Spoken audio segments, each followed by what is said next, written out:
Hello, welcome. My name is Ellie Gettinger, and I'm the Director of Digital Learning at JTS. I am so delighted that you could join us today for the seventh session of our series, JTS Alumni in the World, Scholarship and Impact. This has been a really interesting series in which we've been able to discuss with JTS alumni all sorts of different ways in which their research, their engagement has been shifting thinking and our engagement with the world. And today we've talked about the Holocaust, we've talked about anti-Semitism, we've had these very big macro issues, and this is a big macro issue, but this is also something that's immensely personal. We'll be talking about the Halakhah around marriage and divorce, particularly divorce, with two august experts, Rabbi Pamela Barmash and Rabbi Karen Weiss Medwed. Before we jump into that, I just want to, first of all, welcome everyone who has come before. Thank you so much for continuing to show up for our webinars, and to thank everyone who this is their first ever webinar. I also want to thank everyone who made a donation to support this program. It means so much to the organization, to the programs, and to remind you that sponsorship opportunities are available. If you're feeling inspired today, please consider partnering with us by sponsoring an upcoming session. There are three levels available, and you can find more information about that at the link that is shared in the chat. It's a wonderful way to honor someone or recognize a simcha. Our discussion today, as I said, will be on innovations in ritual and halakhah around divorce. And we know that this is not something that people come to without baggage, that this is something potentially, it's not just an intellectual exercise. This topic can be deeply personal. And we recognize that it also can be triggering. While our conversation today will focus on the broad ways in which the conservative movement has engaged with egalitarianism in marriage and divorce, we will do our best to hold space and provide resources for those who need them. Today, we're going to be talking about this in two big sections. The first part will be focused on the differences between traditional and egalitarian marriages and gittin, divorces. The second will explore the process of shifting these norms. We're going to break for questions in the middle. And please, if you have questions, send them to me. If you can fill them out broadly and give me some background where you're going so I don't have to guess, that would be excellent. And I also want to thank my colleague Stacy Firestone, who's here to help out with technical concerns today. If you have an issue with your Zoom, please reach out to Stacy. The sources today were shared with you in an email, and we'll be screen sharing these sources. In addition to that, we will also be sharing them in a chat. It is now my pleasure to introduce our speakers. They have been in conversation around this topic for over 15 years. And so what we're going to hear from them today is a process that's both been incredibly fast in some ways and incredibly slow in others, and a process that is still in process. So while several things have been published and things are changing, there's still other elements that are to be done that are in process, as I said. First up is Rabbi Pamela Barmash. She is the chair of the Committee on Jewish Law and Standards, CJLS, you'll hear those initials a lot, of the Rabbinical Assembly, and a member of the Joint Beit Din of the conservative movement. She is a professor of Hebrew Bible at WashU in St. Louis, and her scholarly research is in the area of law and justice and of history and memory. Rabbi Barmash has authored the 2022 Tshuva, which presented an egalitarian method for divorce and was approved by the CJLS. Rabbi Karen Weiss Medwed is a member of the Joint Beit Din of the conservative movement, a member of the Rabbinical Assembly Executive Committee, and a member of the Rabbinical Assembly CJLS. She is a teaching professor emerita at Northeastern University, and she is the only certified female-identifying Mesideric Gittin, officiator of divorce, currently practicing in the conservative movement. And with that, I will turn it over to Karen and Pamela. Right. Thank you so very much. It's always a delight to be doing a Zoom webinar, and it's a special delight to do one with Rabbi Karen Weiss Medwed. And it's also special to do something with JTS. I'll just give 30 seconds of my relationship with JTS.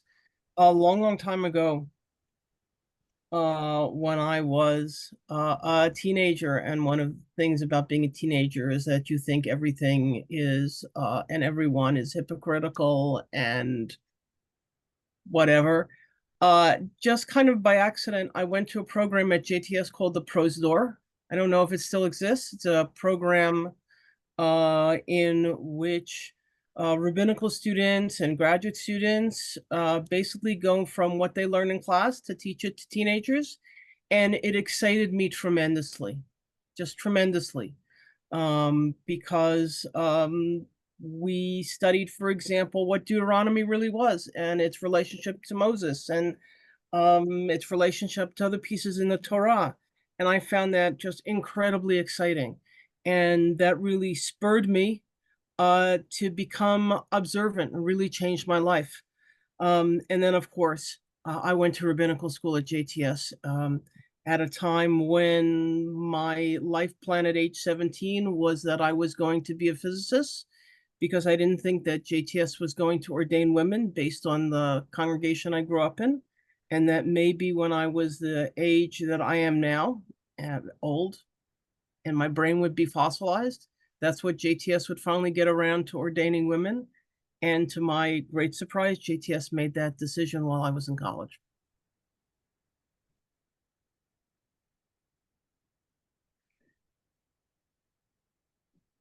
So I think we have shared paths, Rabbi Barmash and I, around awaiting the decision. I grew up in Beersheba in Israel, and knew at my bat mitzvah that my calling was to be ordained, and assumed it would be at JTS, but had no idea women were not being ordained there. And living in Beersheba, you can be a little disconnected from what happens in New York. And it was only after the decision was coming up for a vote that, you know, the adults around me disclosed while I was in high school that this was going on. I came back to New York. I was actually at JTS for joint program in the List College, the most phenomenal decision I made for college. It was truly the essence, and still have friends from those years. And actually looking at this incredible list of participants, I see some of the people who mentored me back in those years at Camp Ramine and other spaces joining us today. And what a wonderful richness to be in a community that anchors you in such a way. And I was one of those who did the long track. So I went undergrad to JTS, and I stayed on for rabbinical school and was ordained in 95. So I consider Rabbi Barmash part of the first generation that we all looked up to, and I'm part of that second generation. And it's thrilling. This year we look at 40 years of the ordination of women in the conservative movement, and how exciting, and yet for some people, for many people, how frustrating that we're still talking about how to make us as egalitarian as we might possibly be. And depending on your perspective, that is a very short span of time in which a lot has changed, or has been a lifetime of which waiting and sitting to see when that will happen. And I think that's a lot of what we'll touch on the periphery of the conversations today.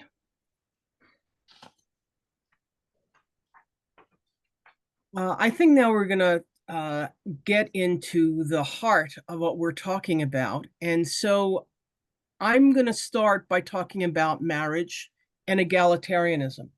And I think that it's important for us to have a perspective of where we've come from. In the light of the decision that really prompted this webinar, someone showed or shared with me the original set of, I don't know what to call it, demands, requests that women in the conservative movement started to make in the 1970s. And the very first demand is something that might surprise some of you, and others are just going to nod and say, yes, that's the way it was. Because the very first thing that seemed to be part of egalitarianism was that women should be allowed to be members of congregations. right? And we forget that in the 1970s, and it kind of continued into the 80s, only if there was a married couple, only the husband was the official member, right? His name was on the first line, and somewhere in, let's say, the application to join a congregation, it would say somewhere wife's first name. Okay. Which and I shouldn't surprise us, right? Because we also know that's exactly when women were first allowed to apply for their own credit card. 1978, correct? So historic context. Correct, right? Or, I love giving examples from like my parents, right? I'll give this funny example. My late father was a newspaper reporter, and he also loved the opera. So he would sometimes record interviews, and then after he wrote up the article or the book or whatever it was, he would then use the cassette tape, right, to record the opera. And I happened to learn from him the opera. And I know once I was listening to opera, it got to the end, to conclusion, but the tape kept on rolling.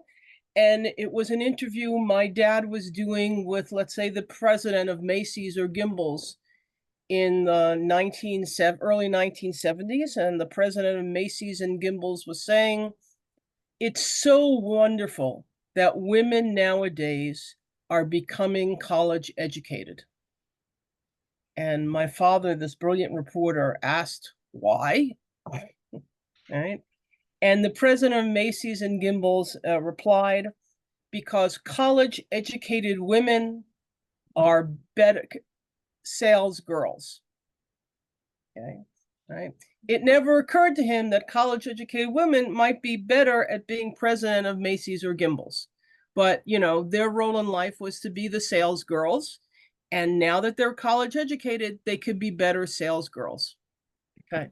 So I think we need to really understand this tremendous, tremendous change of how women have changed what they have done, and also how they see themselves and how other people see them, right? We're aware that our tradition has developed historically, and at times there have been dramatic transformations, okay? And so one thing that we need to emphasize is how women have sought to suffuse their lives with greater Torah and more mitzvot, and sometimes have not even known, right, what the issues were at stake. It seems obvious, right? If a young man has a bar mitzvah, a young woman should have a bat mitzvah, right? But sometimes when it comes to other matters, it's much more obscure. And that's why I'm going to teach what a wedding is, what Jewish marriage is, through something you're familiar with, but I bet you've never read, right? So I'm sure you're all familiar with a ketubah, but I doubt that many of you have ever read the text of a ketubah.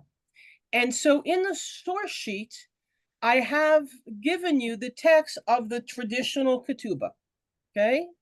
Which says, on such and such a day of the week, in the month of such and such, in the year something or other, from the creation of the world according to the count we're counting here, so-and-so, the son of so-and-so, said to so-and-so, the daughter of so-and-so, be my wife according to the law of Moses as Israel, and I will work to honor, feed, and maintain you according to the laws of Jewish men who faithfully work to honor, feed, and support their wives. And I will give you such an amount of silver, zuz, which is just a coinage, which is due to you and your food and clothing and needs, and to live with you in the manner of the whole world. Right? So how is the marriage contracted? It's the husband, it's the groom who takes the initiative. Okay? And the woman agrees and brings something into the marriage as well. And Miss so-and-so here agreed and became his wife. And this dowry that she brought into him from the house of whomever, whether in silver, gold, jewelry, clothing, apparel, housewares, or bedclothes, are assumed upon himself for X pieces of silver. And then the groom adds, and the groom so-and-so agreed and added another, however amount of pieces of refined silver from his own, corresponding to them all in all, right? X amount of pieces of refined silver. And our groom said as follows: I accept responsibility upon myself and my inheritors after me for this marriage contract, for this dowry, and for this addition to the dowry to be paid from the best of my properties and possessions under all the skies that I've acquired or that I will acquire in the future, whether they are properties that are liened or are not liened, they are all liable and guarantee payment of this marriage contract, this dowry, and this addition from me, even from the cloak on my shoulder. This holds during my lifetime and after my lifetime, from today and forever, right? So the groom takes the initiative: be my wife according to the laws of Moses in Israel. And then there are three amounts: the ketubah amount, right? The a dowry amount, which comes from the bride, and then an additional amount. And they are brought together, right? And then it ends, and our groom has accepted responsibility and the stringencies of this marriage contract, this dowry and this addition, according to the stringencies of all marriage contracts, dowries, and additions, customarily with regard to the daughters of Israel that are made according to the ordinance of our sages. May their memory be blessed. This is not a conjectural agreement, nor like a contract template. It has been validated by our groom, so-and-so, the son of so-and-so, towards so-and-so, the daughter of so-and-so, here, about everything that is written and specified above with an object fit to make such a validation. It is all binding and established. So for those of you who've seen the beautifully decorated ketubot, with all sorts of lovely art, you might be a little surprised to see something so embroidered with art around something that seems so pedestrian. But as you can tell, it is something where it's the groom who initiates and the bride who receives.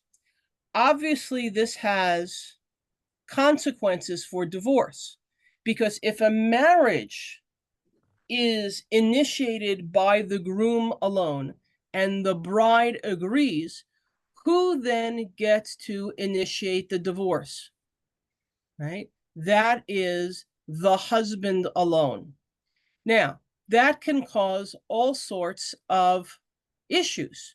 For example, what if the husband is a traveling merchant and he goes off and you never hear of him again? Or let's say he is serving in the military, and let's say you have World War I, which is this international war where so many soldiers just disappear, right? They're blown to smithereens. There's nothing left, right? So, you know, not the intention of the husband to cause a problem, but how do you know what happened to the husband? You know, maybe he, you know, is Marco Polo and will come back decades later to much everyone's surprise. Okay. Or let's say you have it something where it is the intention of the husband. He hates her, and therefore he's going to do whatever he does to make the divorce process as painful as possible. Okay? And so I think we're familiar with the term aguna, a woman who is chained, right? Because the husband either refuses to issue a get or will only issue it upon payment of something that's inappropriate, right? Or who has disappeared. So in the 1930s, the rabbis of the conservative movement began to deal with this issue.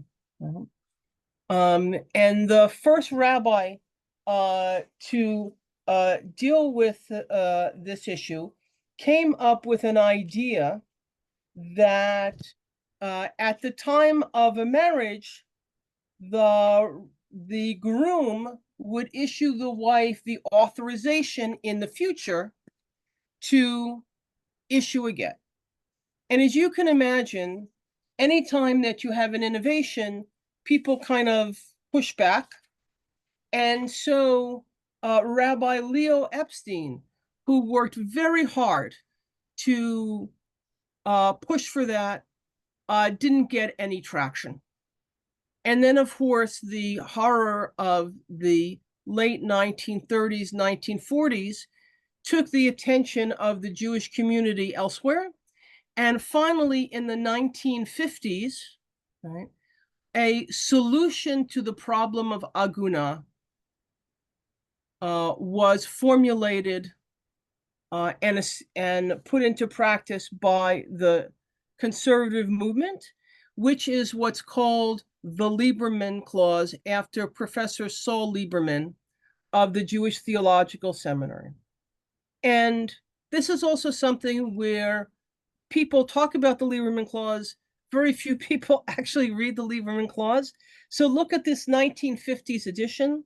So-and-so the son of so-and-so the groom, and so-and-so the daughter of so-and-so the bride, further agrees that should either contemplate dissolution of the marriage or following the dissolution of marriage in the civil courts, each may summon the other to the Beit Din of the Rabbinical Assembly and the Jewish Theological Seminary or its representative, and that each will abide by its instructions, so that throughout life each will be able to live according to the laws of the Torah. Okay? So this Lieberman Clause required both the groom, the groom and the bride to go to the Beit Din shared by the Rabbinical Assembly and the Jewish Theological Seminary, and there work out their differences and accept whatever decision was made by this Beit Din. Either the groom would issue a get, right? Notice again, it's the husband who has to issue the get, or the Beit Din would annul the marriage, right? And this solved the problem of aguna. Solved completely. Right? And I can tell you that since then, this joint Beit Din, right, has been operating. And the issue of aguna is solved thereby.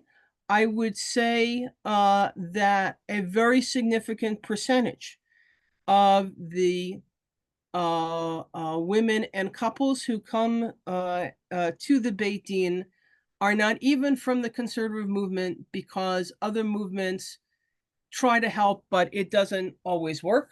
Okay, so the Lieberman Clause solved the problem with a 1950s type of solution, you might say, because they both had to go to a Beit Din, a Jewish court. The husband could still initiate a get. The wife, if the husband refused, went to the Beit Din. So 1950s. Now, in the 1980s, lay people and rabbis looked at the ketubah and said, it needs something more, right? It needs something more.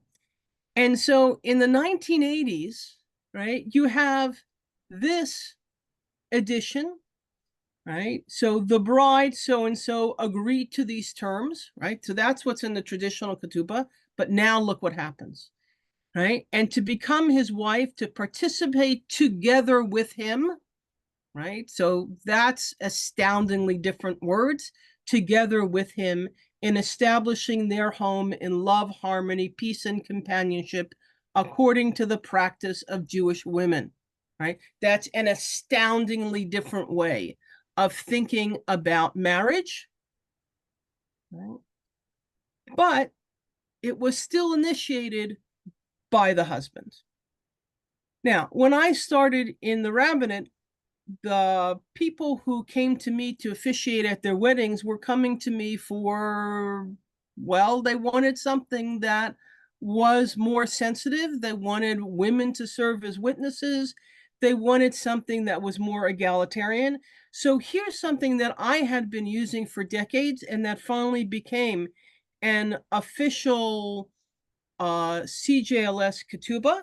And you'll see some things that will seem the same, right? So we testify that on such and such day of the week, the such and such day of the month, blah, blah, blah, blah, blah, right?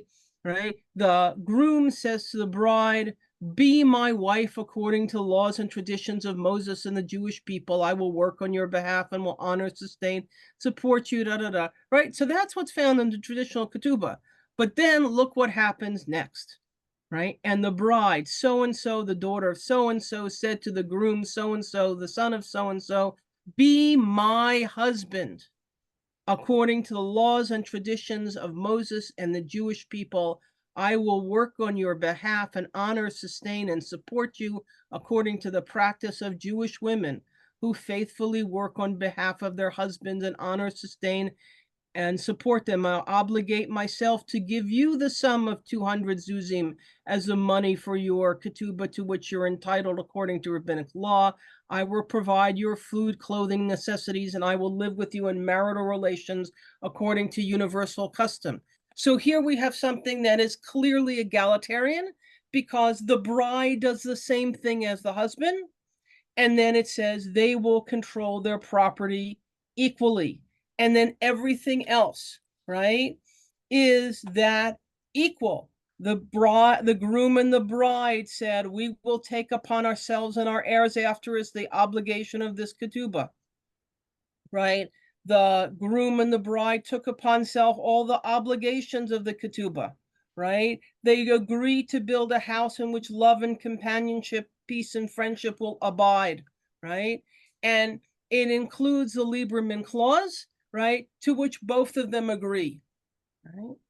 Right? So this is a very different conceptualization, right? The traditional conceptualization is the husband takes the initiative. In this egalitarian conceptualization way of thinking, they both have to take the initiative. And let me explain this in another way, because now we're going to move to the ceremony, okay? And, you know, when people think of the ceremony, they think of the chuppah, they think of the glass, but here are the words that actually make a difference, right? The thing that actually happens, right? In a traditional ceremony, the groom says, you are consecrated to me with this ring in accordance with the laws of Moses and the people Israel. And the bride is silent. She just accepts. Now, in the conservative movement in the 1980s, you know, and not just in conservative movement, elsewhere, people were like, how come she doesn't say anything? Right? And so there were a variety of options, and I'm just showing you 4 of these options. So the groom said what he always said, and the bride said things like, I am my beloved, and my beloved is mine. That's from the Song of Songs, a very beautiful book in the Bible, but not legal language. Or option 2, I will betroth you to me forever. I will betroth you to me with righteousness, justice, love, and companionship. Another biblical verse, right? But, you know, beautiful language, but not legal language. Or option 3, I'm your beloved and you are mine. Or let me be a seal upon the heart, upon your heart, like the seal upon your hand, right? Now, what's egalitarian? Look at the next page, right? Notice who goes first, and that's intentional, right? So the bride says, you are now consecrated to me with this ring according to the law of Moses and the people Israel. And then the groom says the same thing. That's egalitarian. That's equal. Okay.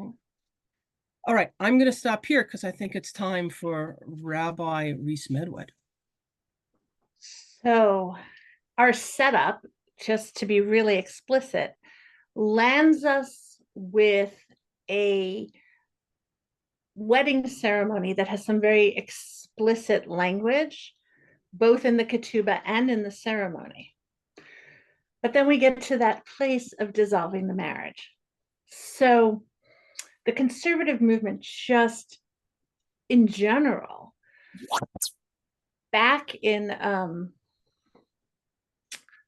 the early years of the establishment of the Jewish Theological Seminary, and as our scholars came over from Europe, always had a place in issuing traditional gittin and issuing the traditional get. This is one of the areas, unlike some other areas of observant life, kashrut comes to mind as one of them, where we did not cede our conservative footprint. We had trained Mesadrei Gittin who came over from Europe, who then trained other rabbis who had been ordained at JTS. So we had a legacy of certification of those who could write gets. Again, just contrasting to the marriage and wedding ceremony, which, while not loosey-goosey, as you heard, though sometimes it might be our perception, has prescriptions, but there's room for some creativity and personalization. The divorce ceremony, the Jewish get, is incredibly prescribed. It is only done by those who have completed additional training and been certified by somebody else who is already a Mesader Gittin. So you cannot wake up one day and say, I'm going to study all the laws of the get, and I'm going to learn how to write a Jewish divorce. Nor can you get on the computer and generate a form the way you can for a baby naming or even for a ketubah. This is a highly specialized field. And in some ways, it for a long time was the bastion, even after women were being ordained, of the old boys club, because it was only a very small select group of people who were allowed to study with a previous Mesader Gittin, one who writes a get, in order to be certified to do so. It was only 17 years ago that course was opened up to women rabbis for the first time. So we've been ordaining women. Next year is the 40th anniversary. Please mark your calendars for that, May 2025. 40 years of the ordination of women in the conservative movement. 17 years since the first class. And this is a course that's only run once every 15 to 20 years or so. Where the first class was even run where women could sit and study to be trained to write this get. So I'm going to come off screen share for 1 second, just to emphasize the point, and then I'm going right back on. But we are literally talking about taking a quill with your very special kosher ink and dipping it in to hand scribe our get for the couple. And we'll come back to that share maybe at the end, but we can jump back on to look at the text. And so it's a very prescribed text as well that we are writing once we have a couple in front of us that has no variation to it, has no variation. We're going to read through and then we're going to see a little bit of not just that there's no variation, but that there are some very specifics we have to land on that make the conversation about the egalitarian divorce writ even more complicated for us. Not to mention the dynamics of the interpersonal, of who is bestowing this get upon whom and what are the conditions for that. So let's look at the language together first. As you're listening to this, think back, or if you have printed in front of you the ketubah, look at that text, because there is a really interesting dynamic. If the ketubah is about weaving two lives together, about the way that this get is undoing those woven strands into independent pieces. So on the day of the week, first, second, third, fourth, fifth, sixth, or seventh day of the week, on the calendric day of the month of the Jewish month in the year of the Jewish year, to the creation of the world, according to the calendar calculations that we calculate here. And now we name our city, which is situated on, and now we name the water sources, so that if you have two cities that have the same name, we can be really specific about which city is it, because one might be on a river and the other might be sitting on the waters of wells. The son of, and now you're going to have the English name as well as the Hebrew name, as well as any nicknames of both the man who is issuing this divorce and his father, who today is present if that individual is standing in the room.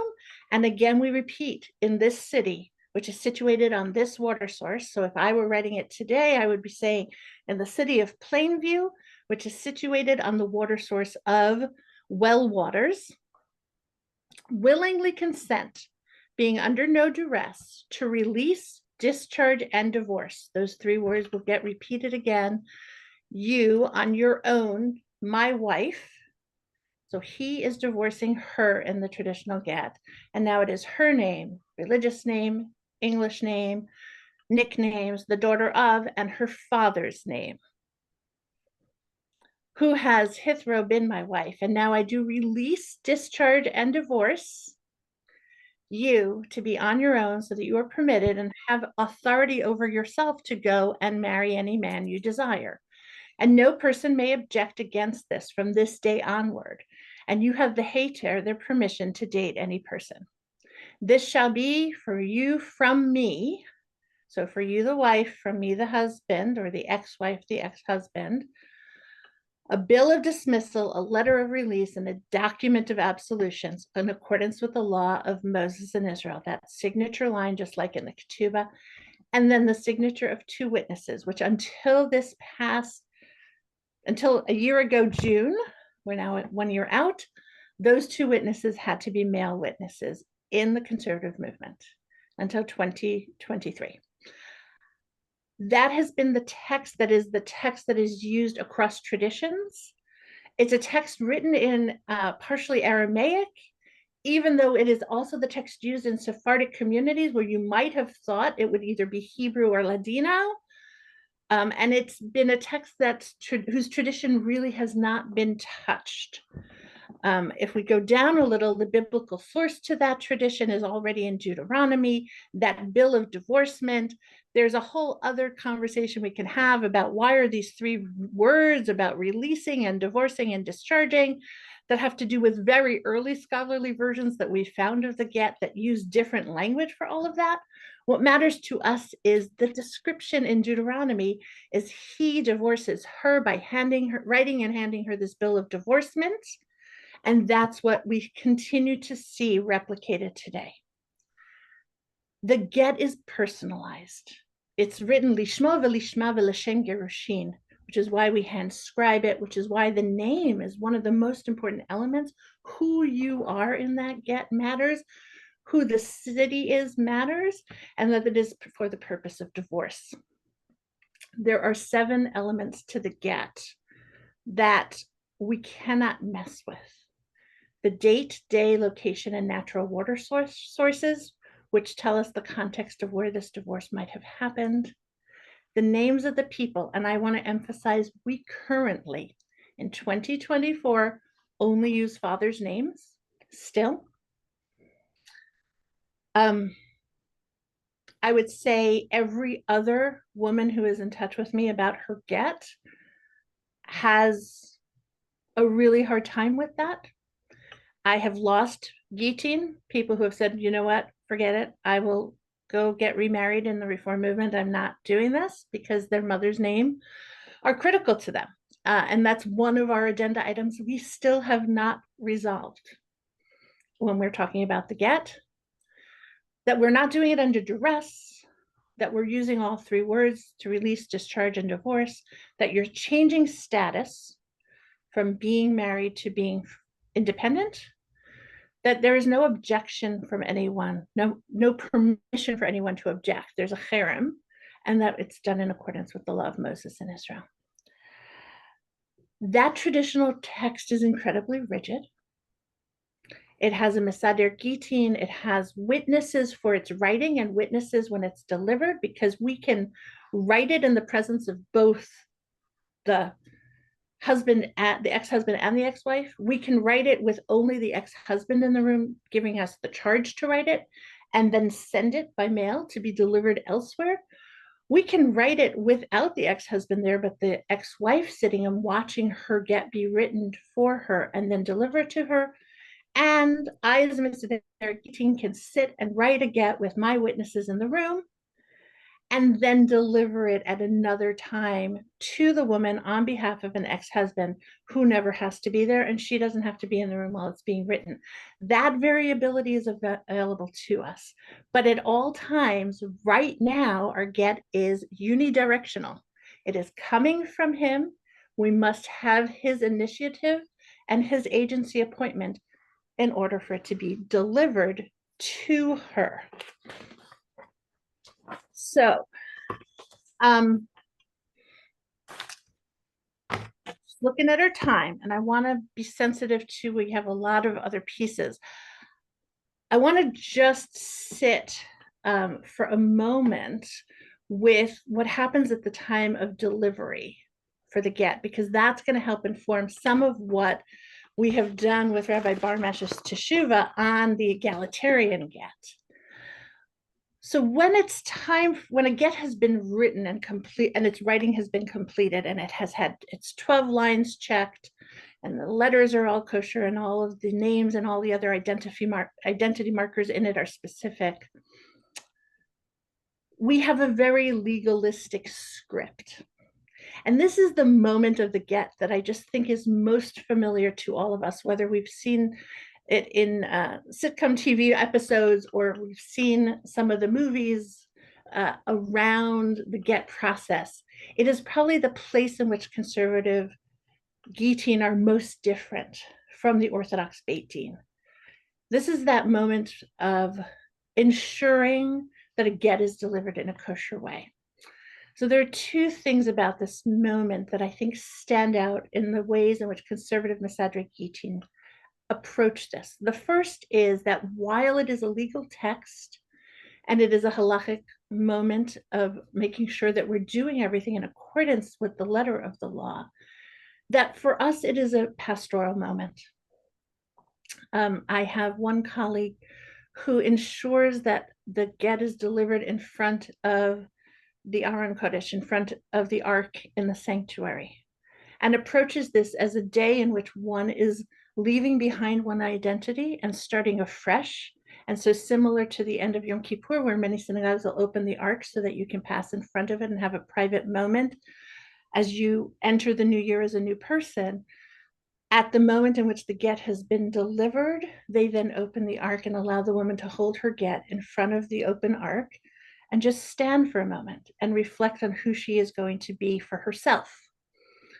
I have other colleagues who have written beautiful rituals to be done before and after the delivery.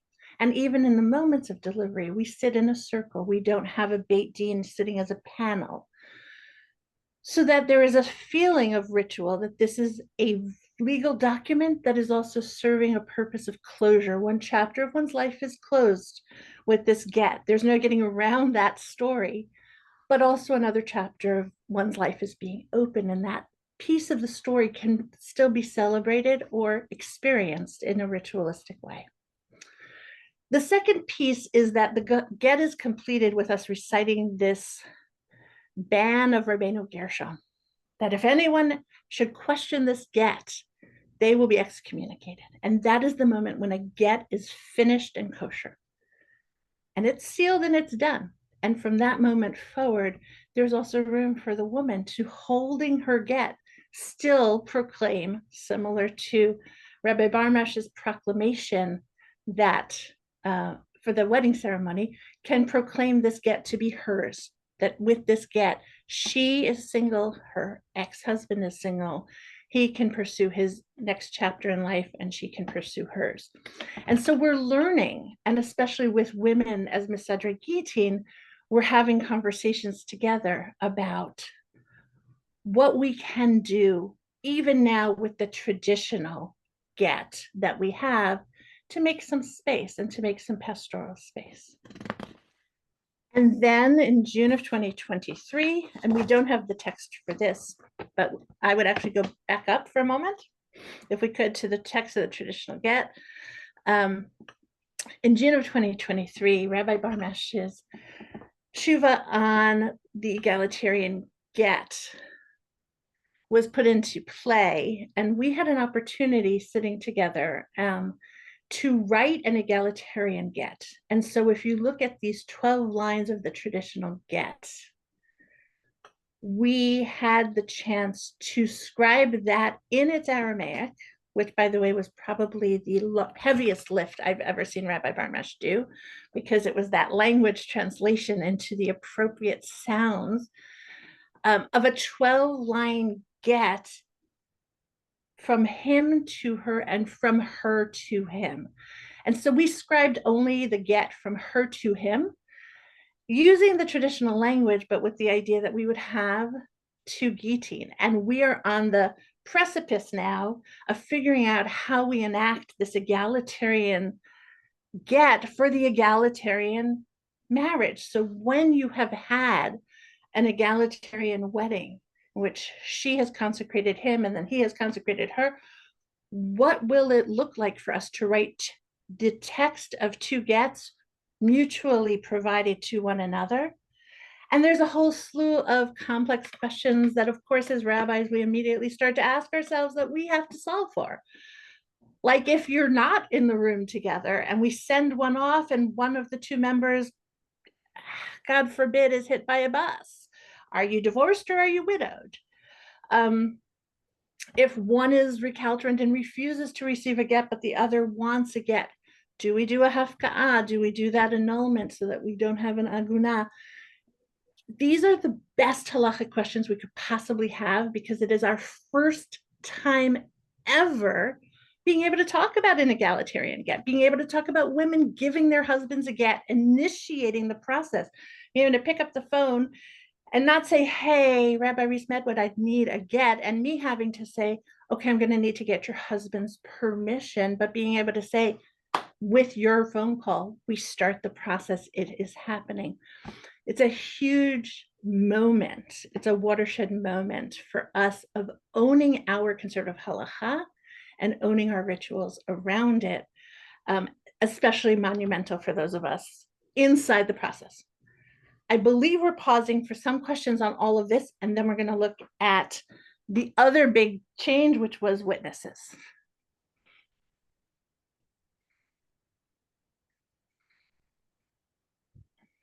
Thank you both. There are a lot of questions. As you can imagine, this is complicated.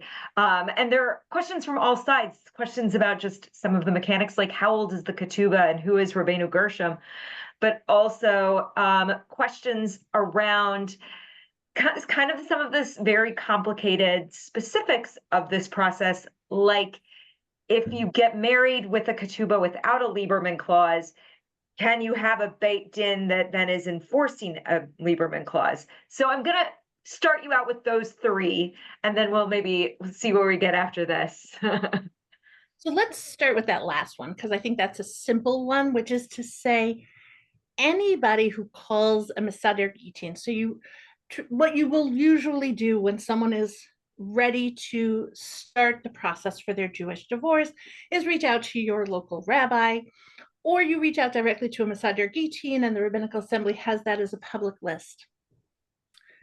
And one of the things you might say is, by the way, I don't know where my ex-husband is, if you are the wife calling, or I spoke to my ex-husband and he said I could only get this get if I paid $500,000 that I never agreed to in our divorce settlement.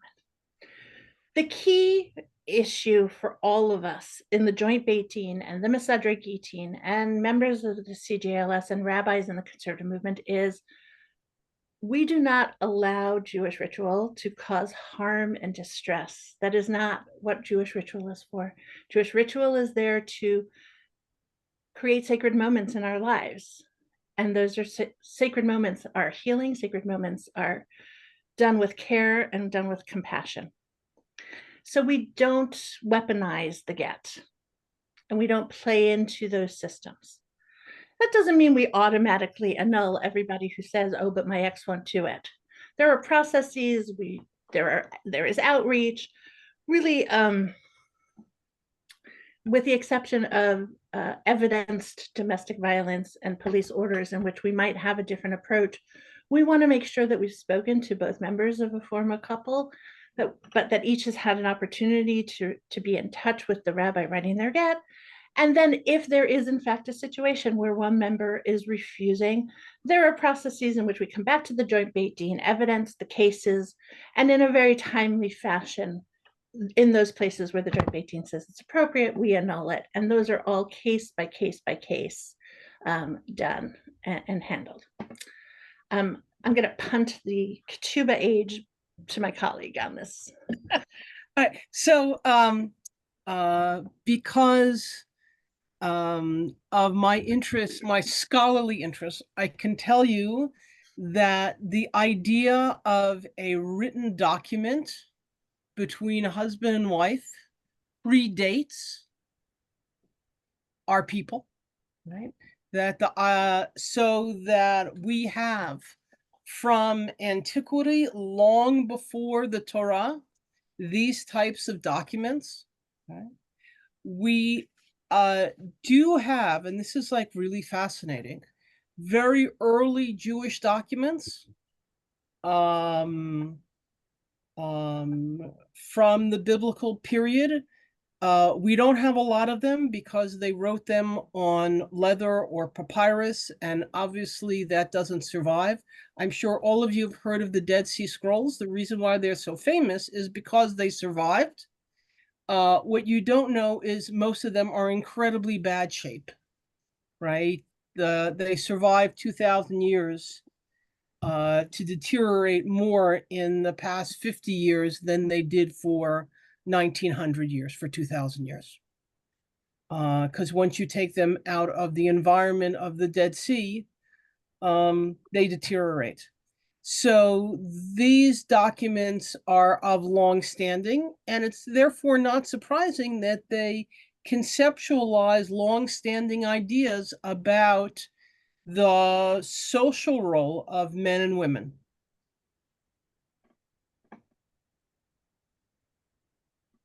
So I think, I think this will kind of guide us as we're getting into our next set of questions, or our next part of this is, in this day and age when we put so much thought into, and so many people are choosing to write their own ketubot or to, invest in the ketubot. And yet we have this very formalized Gittin process where it's, this is a Gittin, this is it, these are your 12 lines, this is how you end a marriage. Do you find that there's a lot of not just like a sense of, wait, no, don't, is it, where am I in this process, but also kind of a little bit of cognitive dissonance to like this kind of open, and granted that's, a different, how are couples responding to these very, very different approaches? So there are two important things to remember about the Jewish divorce. The first is, if you are a Jew who is going through this journey guided by your religious intentions, and you are intent on having your get as your civil divorce is concluded, there is something actually incredibly comforting that I have found amongst all of my couples in those situations of having everything set and ready to go, because there is an emotional experience of a divorce that is very different than when you're together in it to plan a wedding.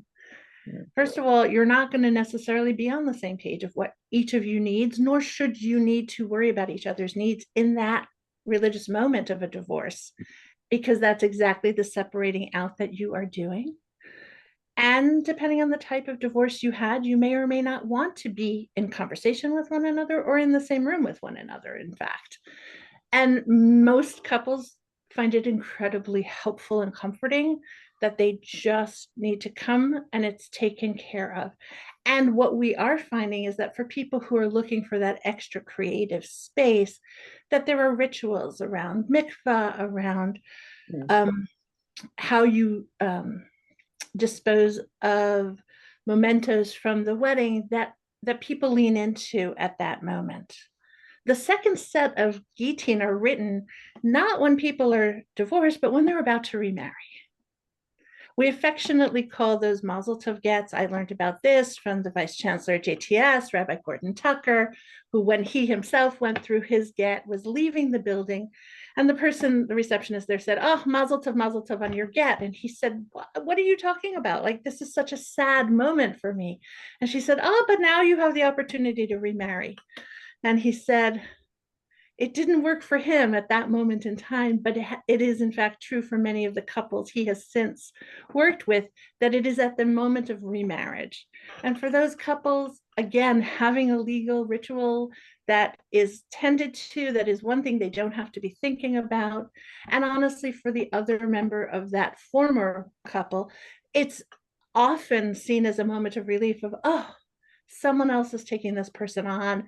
Thank you for giving me this get. Now I know I'll not be their widow, but I'll be divorced from them. And now it's someone else's problem. So the legalistic, while from the outside it feels very structured and cold sometimes to onlookers, is actually incredibly pastorally helpful to many, many in the process.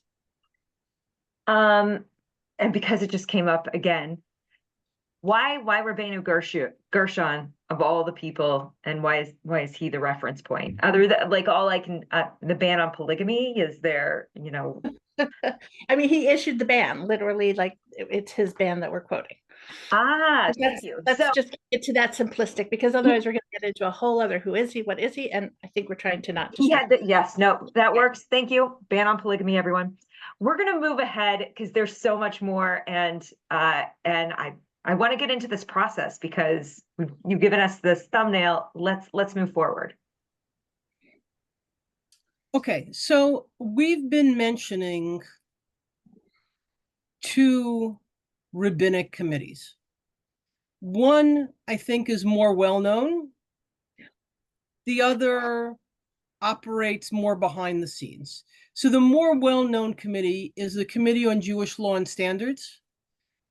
It's been around. It actually started in one form in 1917 and then was reconstituted in 1927. So it's been operating since then.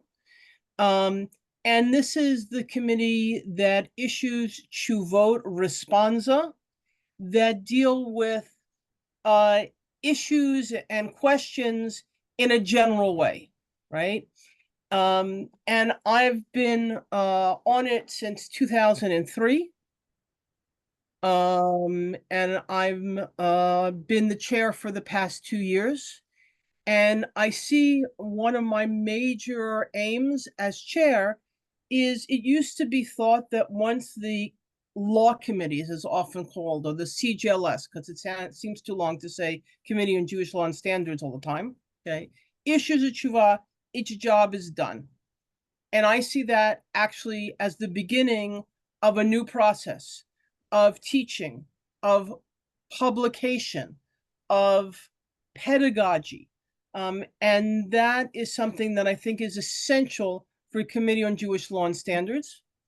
The joint Beit-Din operates in a quieter way, and I will let Rabbi Weiss Medwed discuss it, but I will add just one thing. I was the first female rabbi on the joint Beit-Din. I was appointed in 2008. So please remember, the first woman ordained in the conservative movement was 1984. It took until 2008 for a woman to be appointed. The then executive vice president of the Rabbinical Assembly who appointed me said, he didn't say to me, oh, you're going to learn so much, it's going to be great fun. He said to me, you can deal with them. So if the community of those Mesadre Gitin, those writing gets who were certified to do so in the conservative movement, was an old boys club, the joint Beit-Din really was the committee that housed the policies and procedures of how Mesadre Gitin in the conservative movement would operate. The primary oversight of the joint Beit-Din, and it's called the joint Beit-Din because historically it was established as a joint committee of the United Synagogue, JTS, and the Rabbinical Assembly. It has since distilled down to being a Rabbinical Assembly committee. But it was the place in which policies and procedures for issues of interpersonal relationships were dealt with. Some conversations around conversion would happen in this committee, some of the conversations around marriage, but primarily the approach to Jewish divorce and the approach to and the kind of oversight over Gittin was held. Pamela was appointed in 2008. I came on years later, 2012, 13, I don't know, much more recently than that. I'm trying to like do math in my head at the same time. I'm never good at that, but I'm thinking 2017. It's about 8 years ago, maybe even a little later than that.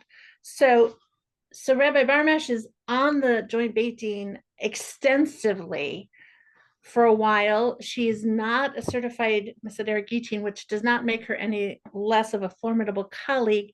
But there's even in the Joint Beit Din, a dynamic of those who have been certified and those who haven't, and who has insider knowledge, kind of a game. And so when I came on and joined her, now there were 2 women in a group of 7 to 9 of us instead of just one. And one of us was certified. And all of a sudden I was in other email chains and in other spaces and could bring that information in ways that allowed us to support each other in figuring out. And egalitarian Gittin was our broad cover, but we have kind of an agenda of things such as mothers' names, such as witnesses on a get.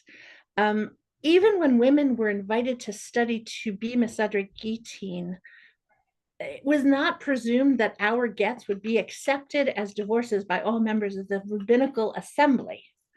That had to be a conversation that was had, that if I was certified by the Rabbinical Assembly, every rabbi in the Rabbinical Assembly had to see my get as kosher and couldn't require a second get.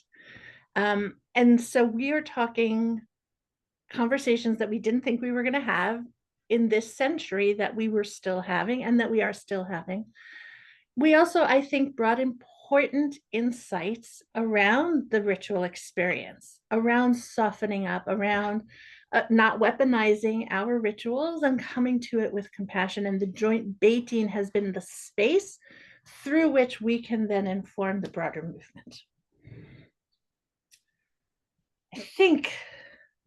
We can pause briefly around just these committees themselves if there's any clarity needed. But I think that's a good background then about some of the other changes beyond the actual text that we can get into. I think we should keep moving. I think, from my own clarity, so are you 2 the only women still on the Joint Beit Din in 2024 out of the 9?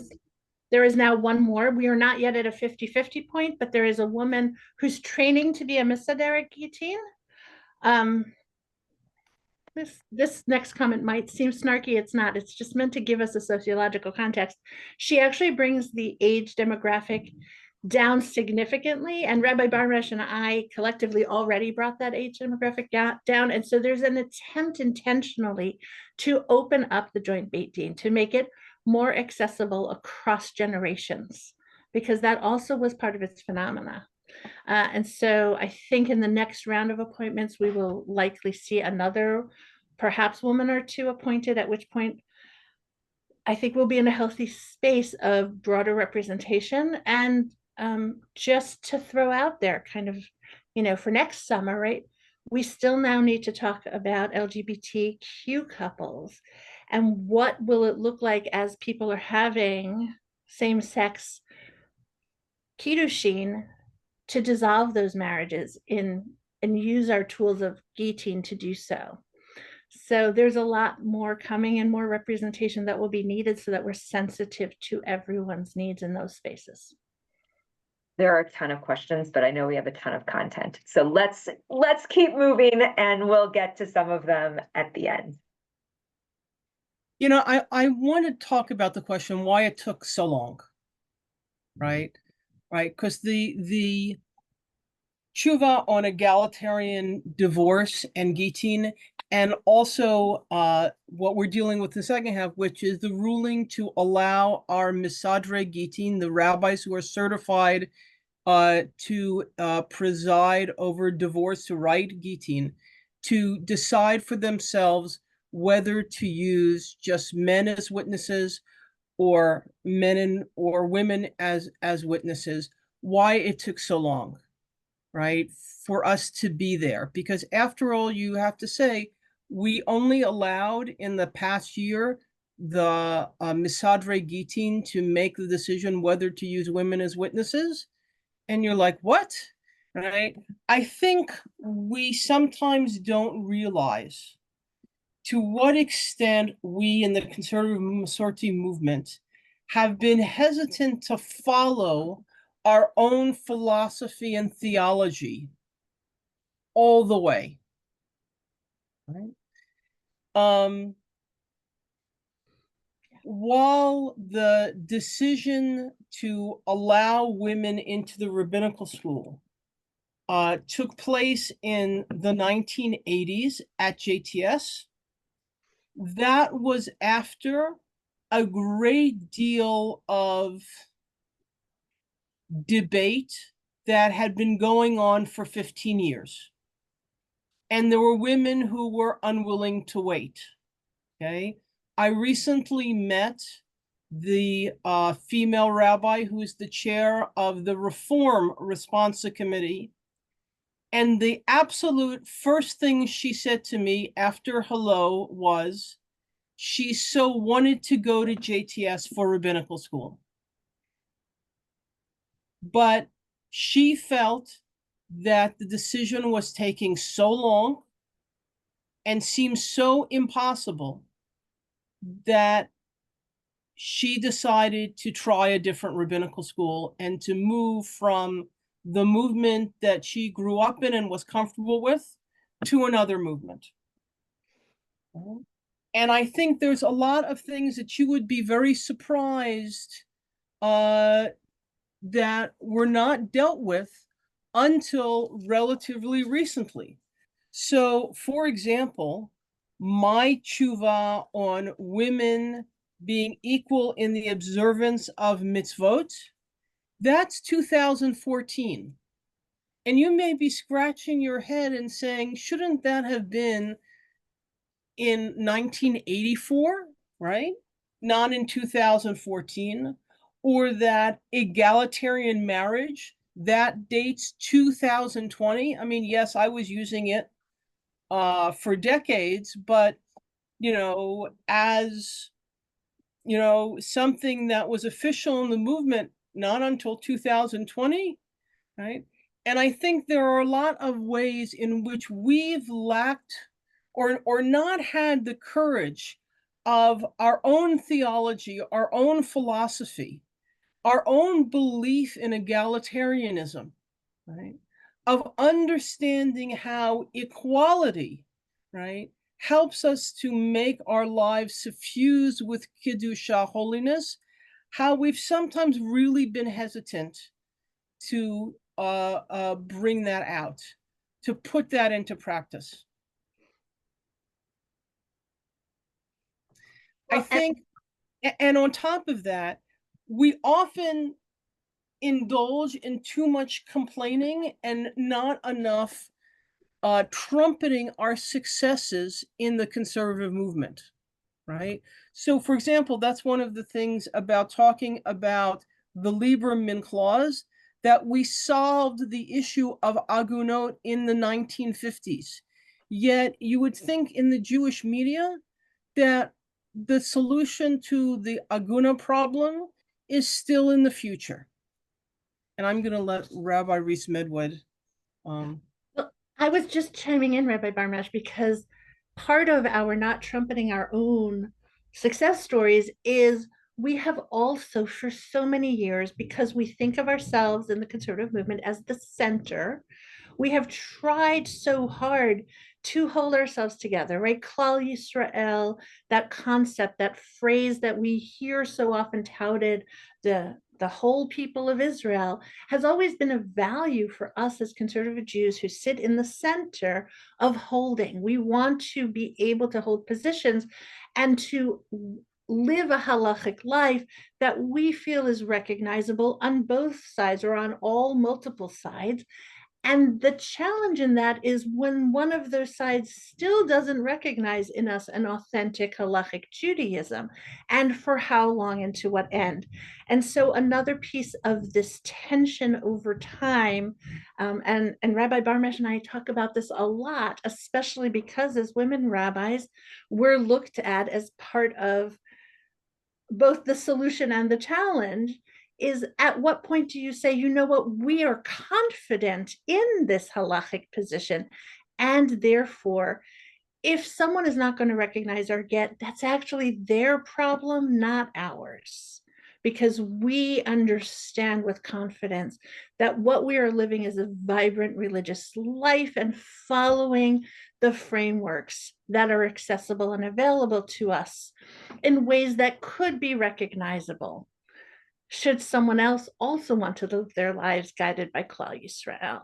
But for many years, we were very hesitant because we kept thinking that by doing so, we would make our people vulnerable. I think we have reached a point where the right wing of Judaism has gone right enough that even our male rabbis, and I say that somewhat cynically, don't necessarily get the automatic recognition they perhaps used to benefit from. And therefore, collectively, we have a better understanding of living with that confidence that Rabbi Barmash was talking about, and feeling comfortable knowing that our constituencies also live with that confidence now. In terms of the Agunah, not only, just to kind of build on this, not only did we solve that in the 1950s, but the joint Beit Din actively continues to evidence that in our decision-making processes. There are so many conversations, and perhaps of all the things, although today's messaging is not about this, but this can be something everyone can help us get out in the world. There are so many times a woman will call me and say, I just don't know what to do. I feel like I'm going to be stuck forever. And it's really just, no, what you've seen in the media is not true to your lived experience. And she'll tell the story to myself. She'll tell the story to one of my colleagues if she's calling one of them.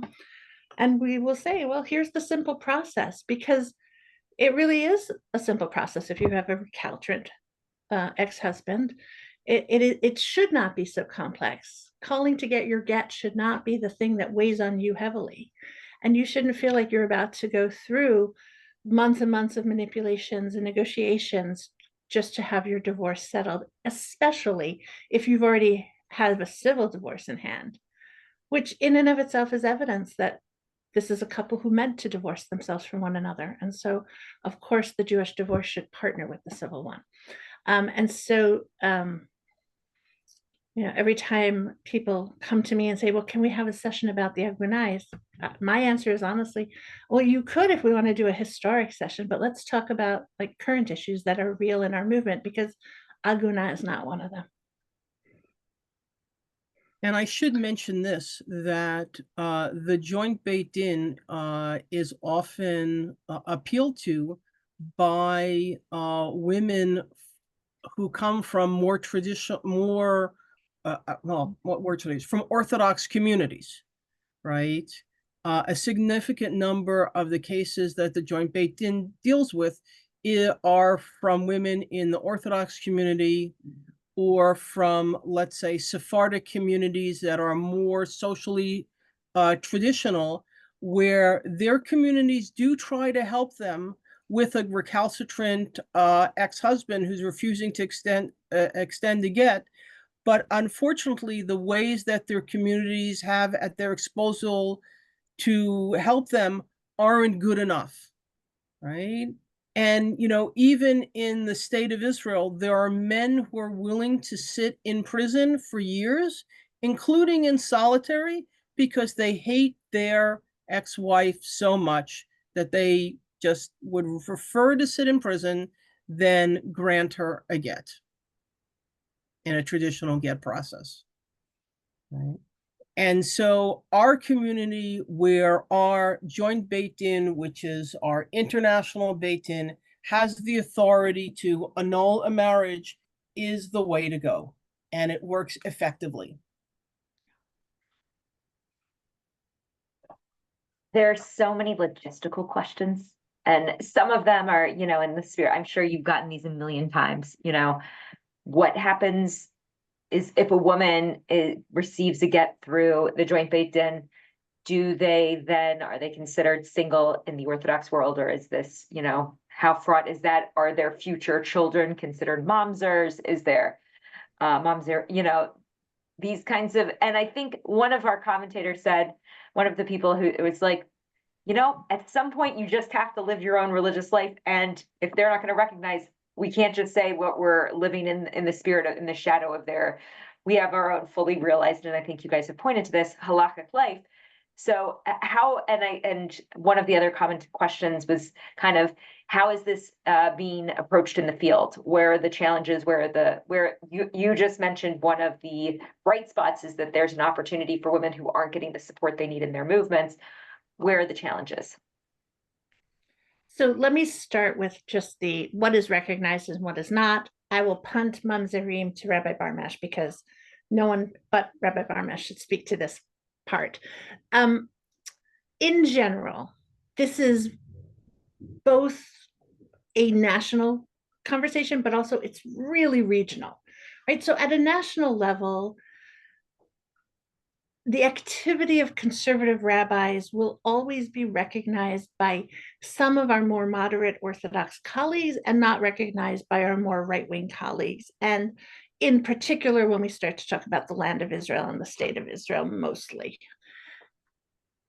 In certain pockets of certain regions, different relationships exist. And it is all about not conservative rabbis, but it's about how right-wing is the Orthodox community in that little regional pocket. So in communities that are building bridges, Minneapolis, for example, they are more likely, first of all, they were less concerned about the divorces and much more concerned about conversions. Let's just be realistic. Because if they don't recognize our divorce, they also didn't recognize our marriage. And so from their perspective, it doesn't matter anyway. They're much more concerned in all communities. All of our rabbis are much more concerned about recognizing each other's conversions and are much more likely to be in conversation around that to begin with. And that's why it's not that we are minimizing or belittling our colleagues in one community or another or based on sets of beliefs, but it's because honestly and truly what we have learned in the last 100 years of being in the United States and trying to coexist as a global North American community is that it ebbs and flows in different regions based on who the players are, and all of us are always in formation. They're moving around just as much as we all are moving around, and so we have to stay focused on, are we doing our best to remain committed to our conservative halachic frameworks? And as long as we feel confident to say, yes, this is very strongly authentic to who we are as conservative Jews, that's the best work we can be doing. Mamzers, though, that's the shining silver lining in this conversation. Okay. So I will take this. So a mamzer is not the same as a bastard, right? So a mamzer is a Jew whose family lineage is problematic because it appears that that person's mother was married to someone else, but had a child with another man, the man she was not married with. And the problem with being deemed a mamzer is it's forever, right? Right? There's no way to get out of it, right? If you're a mamzer, you're a mamzer the rest of your life, and your children are mamzerim with one exception. If you are a male mamzer and you have a child with a non-Jewish woman, that child is not Jewish and therefore cannot have the state of mamzer.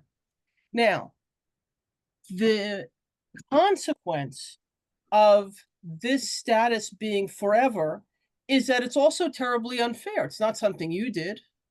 It's something your mother did, or maybe your great grandmother, because it's forever. And so you would think because of that, we would have a significant group of people who have been mamzerim for many, many generations. And the answer is we don't. And the reason for that is that rabbis have intentionally forgotten, and Jewish communities have intentionally forgotten, right? Certainly after a generation or two. And the most interesting thing is happening now with the state rabbinate in Israel, which is otherwise a very rigid, formalistic institution, is that while in the 50s or 60s, they actually kept a mamzer list that had 300 plus names on it, even though now the population of the state of Israel is many times what it was in the 1950s, there are about 80 names on that list. And the reason for that is they are extremely, extremely hesitant to accept cases in which someone's accused of being a mamzer. And therefore they take very few cases. The cases take forever to go through the courts, decades even, right? Which of course is harmful to the person who's the case. It's a subject of that case, but it's something where, our movement, we issued a tshuva around the year 2000 or so, that we would, across the board, not accept any testimony regarding someone being a mamzer, right? The state rabbin of Israel is using kind of the same principle, but on a case-by-case basis, by making the cases so long, so complicated, using halakhic principles that have no relationship to reality, refusing to accept paternity tests. And you may say, what? We have paternity tests. Why aren't they scientifically on top of things and accepting them? Well, the answer is because they know that the consequence of accepting science is that you create more mamzerim, right? So here's perhaps the true, one of the true differences between conservative Masorti Judaism and forms of Orthodoxy is we'll say outright, we're going to do this because of ethics. In forms of Orthodoxy, they say, we're going to do this, but they won't say why. But we all know it's because we all have an issue with the ethics of deeming somebody a mamzer. It's fascinating. And I think it also is one of those things that, and in that way that you're like, we don't stone people, we don't, that it's that idea. And I think as someone who is familiar, I don't think I'd ever thought about the kindness of not keeping that ruling around. I know, Rabbi Weiss Medwed, you started talking about the challenge of ketubot and gets and text and LGBTQ. I wondered if you guys could talk a little bit about those kinds of next things where you want this to go. What you see the big issues that coming are around. Well, I think that I think in general, and I hope people are walking away with this, what is happening with egalitarian, ketubot, gitin, is an empowering of people and an empowering of people being able to see themselves within the system who might have up until now seen themselves as outside the system. And so this notion of having agency is about everyone, every Jew feeling agency at these sacred moments in their lives in which they are partnering with someone else or in which they have to dissolve that partnership. And that one of the things that we are looking at is how do we enable everyone to experience that agency across whatever those partnerships are, recognizing that that's our opportunity to bring more sacredness, more kedusha into individuals' lives and into the lives of partnerships whomever they might be partnering with. And that's a different direction than the traditional texts had because they only saw binary partnerships available to them. That being said, it's taken us 40 years of women in the rabbinate to reach a moment where we can begin to talk about halachic egalitarian, ketubot, kiddushin, gitin. I think this is going to be accelerated. I think that there are things that egalitarian gitin, for example, will accelerate because it will simply be about understanding gender differently. But I think there are some spaces where we're going to have to really engage with communities to figure out what's appropriate. I think if we talk about transgender and gitin, that there are conversations we have to have about who is the person who's part of that divorce, and as they self-identify, when is the moment in which that self-identification changed in relationship to when did this relationship dissolve, and is that going to be an important part of the conversation? And there are small things that we just have to get on the table around agency appointments and so forth that we haven't yet with egalitarian actions. So there's a whole laundry list that we probably have in the back end of things, and probably as people come to us with their asks for divorces, our constituency is experiencing items that we're not even aware of yet. What I will say is I think we're there. And so if in 2008, Rabbi Barmash was a sole voice, we have a community. It's not just women rabbis. It's not just female identifying rabbis.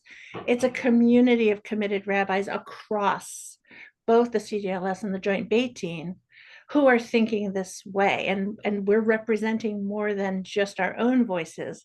And that's a pivot. That's the transformation. And if we ask ourselves, well, what does it mean that JTS began to ordain women to the rabbinate 40 years ago? It's that for a long time, it felt like we were out there solo advocating and understanding experiences differently. But now we have a community within which we're all talking about shared experiences of many different people across their demographics. And we're not swimming against the currents. If I might add this, right? I think what's going on here and, what we've been doing, which is happening at an accelerated pace, and what's going to happen even more, really shows the vitality of Jewish communities, of Jewish religious life, of the conservative Masorti movement, and really how our love for God, the Torah, and the Jewish people, both as individuals and in groups, really inspires us to do more, bring more mitzvot, to think more deeply. I mean, just think about like the expansion of Torah, right? In these Zoom webinars, right? Like who thought 10 years ago you could have like, Torah come sit at your desk? And really like the really beautiful community that we have, and bringing more and more voices into our conversations, into our service of God, in the ways that we help and serve people. That's really powerful. It's so very inspiring. It really is. And I mean, I think I appreciate so much how much you guys have demystified not just the process of divorce, but also the process of teshuvot, of CJLS, of this whole, and that we are part of a living Torah.